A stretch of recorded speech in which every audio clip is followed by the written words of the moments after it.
Hello everybody, in today's video I'm going to show you how to find someone on Grindr dating app. If you're looking for someone on Grindr, there are a few ways to search for or reconnect with them. So firstly, open the Grindr app, and on the main screen here you'll see the nearby grid which displays profiles based on your current location. Scroll through the grid to browse users who are close to you. And next is you can also select the filters icon in the top left. And from here you can select for the favorites online right now or the age differences as well.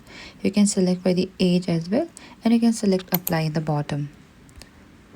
And as well you can go for the positions, relationship status or other profile preferences, and applying filters can help narrow down your search, and select apply in the bottom.